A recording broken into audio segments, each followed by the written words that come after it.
L'armée américaine vient de démasquer ce bluff une bonne fois pour toutes, et le blocus iranien a été complètement brisé. Vous voyez, pendant des semaines, un régime désespéré affirmait avoir piégé la voie navigable la plus stratégique du monde avec des mines sous-marines mortelles, mettant les navires au défi de franchir la ligne. Mais ce matin, en plein jour, des navires de guerre américains lourdement armés ont traversé l'étau sans être du tout inquiétés. C'est la première fois qu'une chose pareille se produit depuis le début de la guerre. Et cela se produit justement au moment où l'Iran a besoin de toute la marge de manœuvre possible pour négocier un accord qui lui soit acceptable. Regardez, après toutes les plaintes concernant le cessez-le-feu, après avoir menacé de se retirer à moins que les États-Unis ne convainquent Israël de mettre en œuvre un cessez-le-feu au Liban, les responsables iraniens ont finalement fini par se présenter aux négociations. En fait, ils sont même arrivés au Pakistan avant que l'avion américain n'atterrisse. Le lendemain, la délégation américaine est arrivée elle aussi. Le vice-président J.D. Vance a quitté l'avion et rencontré des responsables pakistanais avant d'aller aux négociations. Maintenant, nous allons examiner précisément qui était présent du côté iranien, car cela nous en dit long sur le sérieux avec lequel ils abordent ces négociations. Mais avant cela, parlons de ces navires de guerre américains. Vous voyez, ce matin, 2 navires de guerre américains ont traversé le détroit d'Ormuz, sont entrés dans le golfe Persique, puis en sont ressortis. Pour la première fois depuis le début de la guerre, des navires de guerre américains sont entrés dans le golfe Persique. Maintenant, il y a un média d'État iranien qui affirme que cela ne s'est en fait pas produit. Les navires de guerre ont tenté d'entrer, mais la marine iranienne les a menacés, les forçant à faire demi-tour. Mais ce même média a encore été surpris à mentir à plusieurs reprises ces dernières semaines. 3 publications confirment désormais que 2 navires de guerre américains ont traversé d'est en ouest, sont entrés puis sortis du golfe Persique. On peut aussi simplement consulter les données satellites et de localisation de ces navires de guerre. Et on peut voir que le trajet a bien eu lieu, et qu'il s'est déroulé en plein jour. C'était une mission de plusieurs heures, qui s'est déroulée exactement au moment où tout le monde pouvait la voir. Si l'Iran avait voulu agir, il aurait pu, mais il ne l'a pas fait. Les responsables américains confirment aussi que ce transit n'a pas été coordonné avec l'Iran, les navires de guerre étant simplement entrés puis ressortis. On ignore ce qu'ils faisaient exactement. Peut-être voulaient-ils juste signaler que les États-Unis ont désormais libre accès au détroit grâce au cessez-le-feu. Peut-être que les navires de guerre escortaient un pétrolier dans le golfe Persique, puis en ressortaient ou déminaient la zone. On ne sait pas exactement. Mais on sait que les Iraniens avaient déjà affirmé qu'il y avait des mines dans le détroit d'Ormuz. Écoutez ceci. Un vice-ministre iranien des Affaires étrangères a confirmé cela il y a 2 jours, indiquant que l'interview date du 9 avril. Du détroit d'Ormuz est ouvert. Bien sûr, il y a des restrictions techniques à cause de la zone de guerre et à cause des nombreux dispositifs que l'Iran a mis en place pendant la guerre, pendant cette agression contre l'Iran. Donc il y a certaines contraintes techniques et c'est pourquoi tous les navires qui souhaitent passer par le détroit d'Ormuz doivent communiquer avec notre armée et nos points de contact militaires là-bas. En raison des limitations dans ce détroit, et ce détroit est très étroit. Il se trouve dans nos eaux territoriales ainsi que dans les eaux territoriales omanaises. Il est à l'intérieur de nos eaux. Donc, nous devons être très prudents pour la sécurité et la sûreté des pétroliers et des navires. Ces restrictions techniques sont étroitement liées à la situation de guerre et il faut du temps pour les lever. Ainsi, un passage sûr est assuré. Le détroit d'Ormuz est ouvert, mais bien sûr, chaque pétrolier et chaque navire doit prendre les mesures nécessaires avec les autorités iraniennes pour traverser ce détroit en sécurité. Maintenant, il dit que l'Iran possède une carte de ces mines, et c'est pourquoi les navires doivent se coordonner avec l'Iran pour obtenir un passage sûr à travers le détroit d'Ormuz. Maintenant, je ne suis pas vraiment sûr de la véracité de cela, parce que justement hier, le New York Times a rapporté que l'Iran est en réalité incapable de retrouver les mines qu'il avait lui-même placées. Cela pourrait être parce qu'ils n'ont jamais eu de carte, ou que la personne ayant placé les mines possédait la carte, mais s'est retrouvée ensevelie profondément sous terre, dans un bunker où elle se cachait lors des frappes américaines. Donc, on ne sait pas vraiment. Mais c'est là que je voudrais parler de la théorie que certaines personnes ont avancée ces derniers jours. Ils affirmaient que l'Iran n'avait jamais posé de mines sous-marines, mais avait seulement déclaré l'avoir fait. Donc, les navires avaient trop peur, surtout les navires civils, ils avaient trop peur de prendre le risque. Et cela a effectivement bloqué le détroit d'Ormuz, même si l'Iran n'a en réalité rien fait pour, vous savez, le rendre dangereux. Mais encore une fois, ce n'est qu'une théorie. Nous n'avons en fait aucune preuve. Et en plus de cela, juste pour écarter un peu cette théorie, le président Trump lui-même a publié une déclaration ce matin confirmant que les forces américaines mènent en réalité une mission de déminage. Regardez, la seule chose que l'Iran a pour lui, c'est la menace, que des navires puissent heurter l'une de leurs mines marines. D'ailleurs, tous leurs 28 bateaux poseurs de mines reposent aussi au fond de la mer. Nous entamons le déminage du détroit d'Ormuz pour aider de nombreux pays, dont la Chine, le Japon, la Corée du Sud, la France et l'Allemagne. Ils n'ont ni le courage ni la volonté de faire ce travail eux-mêmes. Fait très intéressant cependant. Des pétroliers vides de nombreux pays se dirigent vers les États-Unis pour charger du pétrole américain.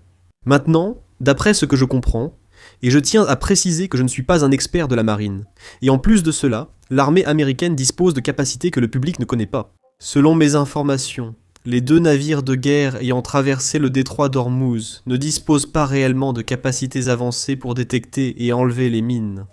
Donc je ne suis pas vraiment sûr que ces 2 navires de guerre étaient là pour enlever les mines, ou s'il y a un autre processus sur le point de commencer, ou déjà en cours et qui vise à enlever les mines. Mais malgré tout, 2 navires de guerre entrant et sortant du détroit d'Ormuz, c'est vraiment un événement important. Surtout en considérant que cela s'est produit en plein jour, que leur transpondeur était activé et que tout le monde pouvait le voir. Nous devons supposer que l'Iran perd un peu de son influence si le détroit d'Ormuz s'ouvre à n'importe quel type de trafic que l'Iran ne souhaite pas voir passer. L'Iran a déclaré publiquement qu'il ne laisserait pas plus de 15 navires sortir du détroit d'Ormuz en une seule journée. Actuellement, le trafic est bien en dessous de cette limite, ou peut-être proche de celle-ci. Mais si cela dépasse cette limite, cela signifie que l'Iran perd un peu de son influence. En parlant des négociations, devinez ce que fait la Chine pendant qu'elle continue au Pakistan. Les renseignements américains révèlent que la Chine prévoit de livrer dans les prochaines semaines de nouveaux systèmes de défense aérienne à l'Iran. Le système que Pékin se prépare à transférer est constitué de missiles anti-aériens portatifs appelés Manpads. Ces Manpads constituaient une menace asymétrique pour les avions américains à basse altitude durant la guerre, et pourraient le redevenir si le cessez-le-feu échouait. Rappelez-vous également que, lors de la conférence de presse qui a suivi la mission de sauvetage il y a tout juste une semaine, le président Trump a confirmé que le F-15 abattu l'a été à cause d'un missile portatif tiré à l'épaule, ce qui signifie qu'un Manpad a été utilisé. Donc, si d'autres Manpads arrivent, cela poserait un problème important pour l'armée de l'air américaine si le cessez-le-feu venait à s'effondrer. Mais heureusement, nous avons quelques nouvelles positives provenant des négociations en cours au Pakistan. Regardez la liste des personnes venues du côté iranien. Maintenant, nous ne connaissons pas le nombre exact, mais d'après les estimations, nous avons vu qu'environ 70 personnes se sont présentées dans la délégation iranienne pour négocier un accord. Ils ont des experts économiques, des experts diplomatiques et des experts en sécurité.